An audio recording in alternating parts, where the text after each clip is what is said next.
আসসালামু আলাইকুম। প্রিয় দর্শক, সংসদ শুরু হওয়ার পর গতকাল মানে 15 তারিখে যখন দ্বিতীয় দফা শুরু হলো, হাসনাত আবদুল্লাহ, এনসিপির সংসদ সদস্য হাসনাত আবদুল্লাহ একটা প্রশ্ন করলেন শিক্ষা নিয়ে, এবং তিনি জানতে চাইলেন যে এই যে বিভিন্ন স্কুলে এখন লটারির মাধ্যমে ভর্তি করা হয়, এটা ঠিক না। উনি বলতে চাইলেন এবং বললেন এটা ভর্তি পরীক্ষার মাধ্যমে নেওয়া দরকার।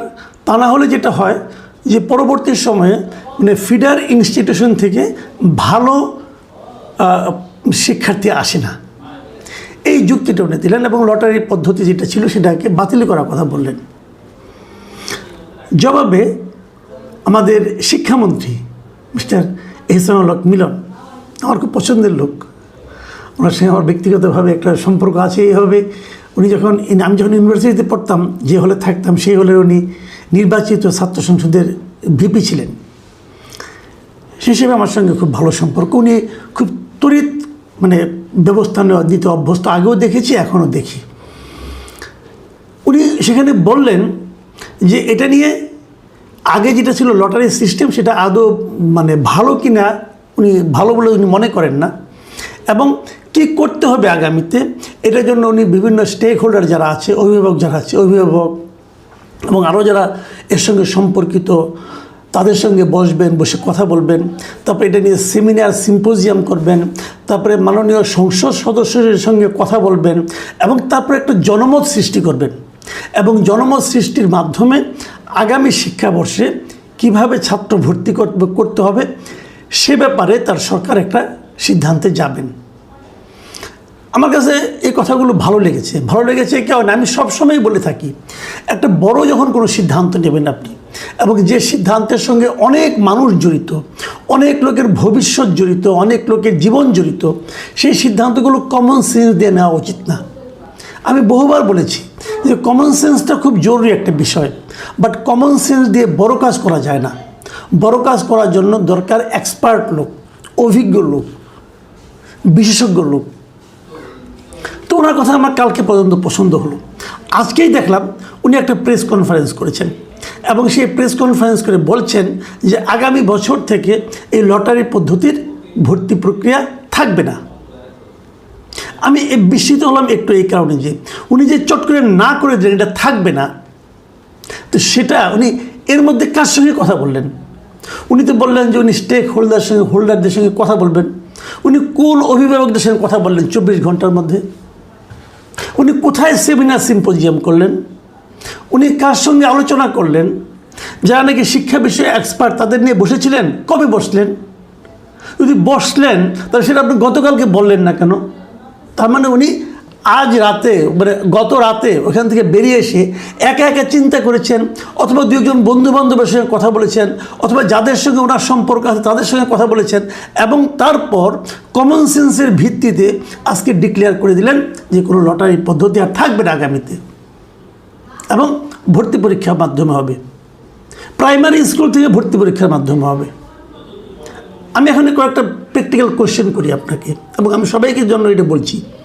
ধরেন ক্লাস 1-এ একটা ছাত্র, সে কি ভর্তি পরীক্ষা দেবে?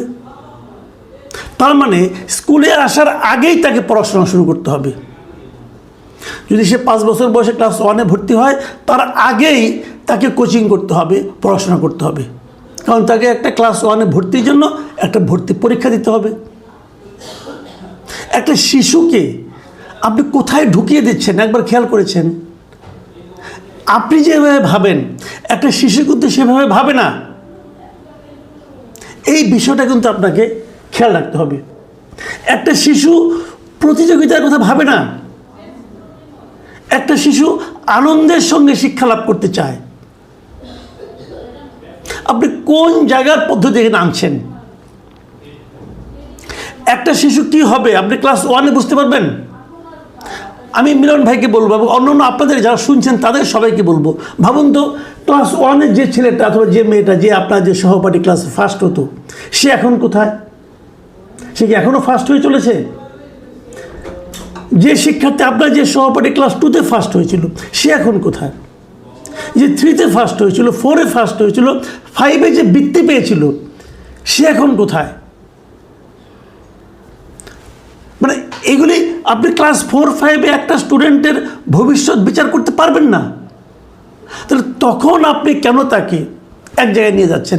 আমার এক বন্ধু বলেছিল এই যে বড় বড় স্কুলগুলি, কলেজগুলো, এই যে নটরডেম কলেজ অথবা হলি ক্রস কলেজ অথবা ভিকারুননিসা কলেজ, এদের স্টুডেন্ট তো ভালো রেজাল্ট করবেই। এই কারণে করবে, সব ভালো স্টুডেন্টরা তো এখানে আসছে।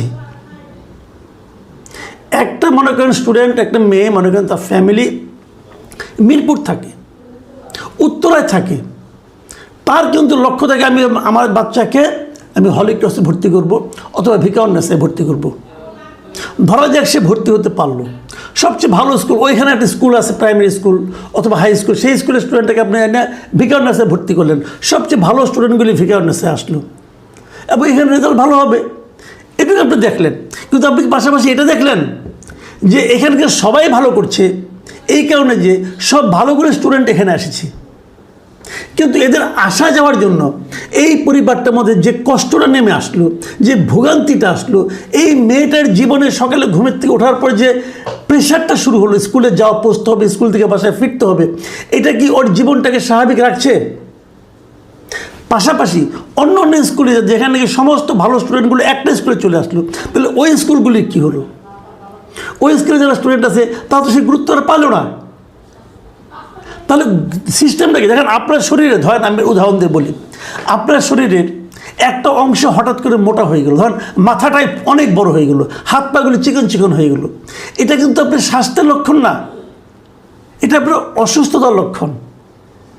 সব ভালো স্টুডেন্টরা পড়লো হলি ক্রসে, এটা কিন্তু সারা দেশের শিক্ষা ব্যবস্থাকে ভালো বলে প্রমাণ করে না।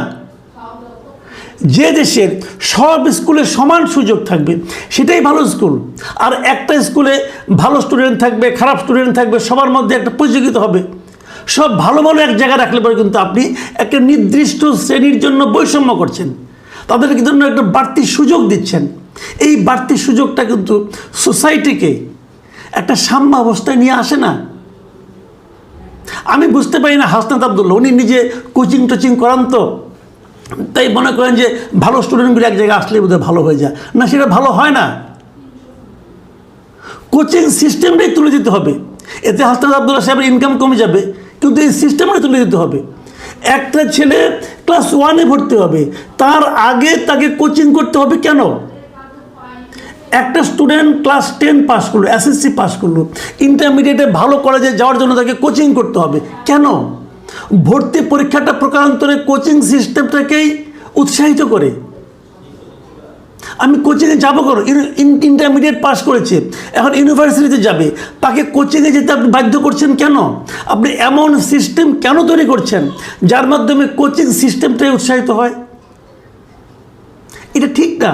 আপনি ভাবেন একটা কথা, আমি আরও উদাহরণ দিয়ে বলি আপনাদেরকে। ক্লাস 5-এ ভর্তি হবেন আপনি, অথবা ক্লাস 5 থেকে 6-এ ভর্তি হবেন, অথবা ক্লাস 10 ইন্টারমিডিয়েট ভর্তি হবেন আপনি। একদম গ্রামের একটা স্কুলে ক্লাস 10-এর স্টুডেন্ট আর ঢাকা শহরে একটা ক্লাস 10-এর স্টুডেন্ট, তারা কি সমান সুযোগ পাচ্ছে? এখন সমস্ত গ্রামের লোককে আপনি ঢাকায় নিয়ে আসবেন? আনবেন না। বরঞ্চ অনেকে বলে না যে না, আমি আমার শিক্ষা ব্যবস্থা যতই হোক আমি পোলাপানকে, বাচ্চাদেরকে পড়াশোনা করার জন্য আমাকে ঢাকায় থাকতে হয়। আপনি দেখবেন অনেকে বলে কিন্তু সরকারি চাকরি করে, হয়তো বদলি করে দিল মেহেরপুর, সে মেহেরপুর যাচ্ছে, তার সংসার থাকছে ঢাকায়। কেন? ঢাকায় পড়াশোনার সুবিধা ভালো, ওখানে সুযোগ সুবিধা ভালো না। শিক্ষামন্ত্রীর দায়িত্ব কি? শিক্ষামন্ত্রীর দায়িত্ব যে এই লোক যেন মেহেরপুর তার সন্তান নিয়ে অবলীলায় চলে যায়, কারণ সেখানেও সে ঢাকার মধ্যে একটা ভালো শিক্ষা পাবে, এই ব্যবস্থা করা। এটা হলো শিক্ষামন্ত্রীর দায়িত্ব। শিক্ষামন্ত্রীর দায়িত্ব মেহেরপুরের মেধাবী স্টুডেন্টটাকে ঢাকায় এনে পরীক্ষা দিয়ে ভালো একটা স্কুলে চান্স পাওয়ানো নয়। আমি আমার নিজের জীবনের অভিজ্ঞতার কথা বলি। আমার বাবা সরকারি চাকরি করতেন। আমি ক্লাস 1-এ পড়েছি যশোরে, 1, 2-তে, 3-তে পড়েছি টঙ্গীতে, এখান থেকে গেছি টাঙ্গাইলে, টাঙ্গাইল থেকে গেছি জামালপুর। আমি কিন্তু অনেক স্কুলে ঘুরেছি, ঘুরে ঘুরে ঘুরে পড়াশোনা করেছি। আমি ঢাকা শহরে এসেছি ইউনিভার্সিটিতে ভর্তি হওয়ার সময়, এর আগে আসিনি। আগে কিন্তু এতটা বৈষম্য ছিল না, তারপরেও এসে কিন্তু আমি টের পেয়েছি আমি বৈষম্যের শিকার হয়েছি।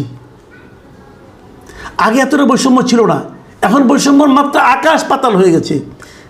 সরকারের উচিত হবে এই বৈষম্যটাকে দূর করা, এবং বৈষম্য দূর করার একমাত্র পদ্ধতি হচ্ছে যে ভর্তি পরীক্ষা তুলে দেওয়া। স্কুলে ভর্তি হবে, একটা ছেলে ক্লাস 5 পাস করলো, এর অর্থ হলো সে ক্লাস 6-এ পড়ার যোগ্যতা অর্জন করলো।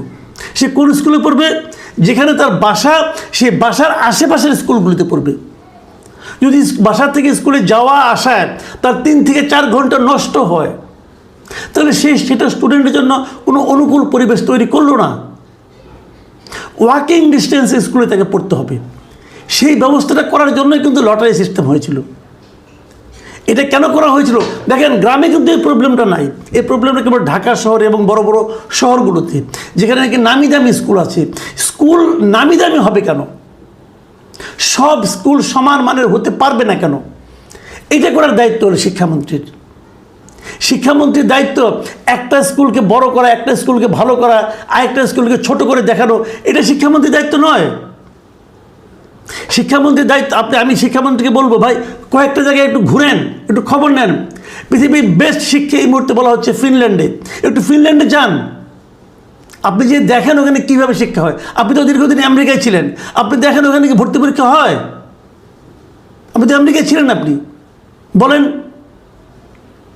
বাড়ির আশেপাশে স্কুলে স্টুডেন্টরা যেতে, স্টুডেন্টদেরকে পাঠাতে শিক্ষার্থী গার্জিয়ানরা আগ্রহ বোধ করবে, এই যে পরিবেশটা তৈরি করা, এটা শিক্ষামন্ত্রীর কাজ।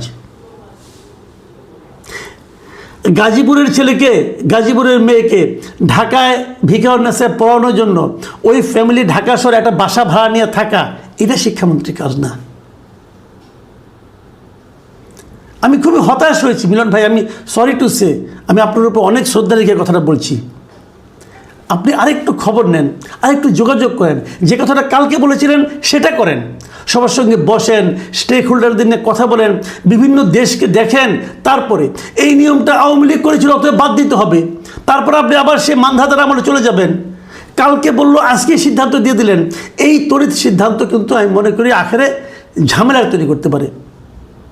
প্রিয় দর্শক, আমি চাই এটা নিয়ে আলোচনা হোক, আপনারা আলোচনা করেন, ওনারাও আলোচনা করুক, আলোচনার পরে একটা সিদ্ধান্তে পৌঁছেন। এখন এ পর্যন্তই। আল্লাহ হাফেজ।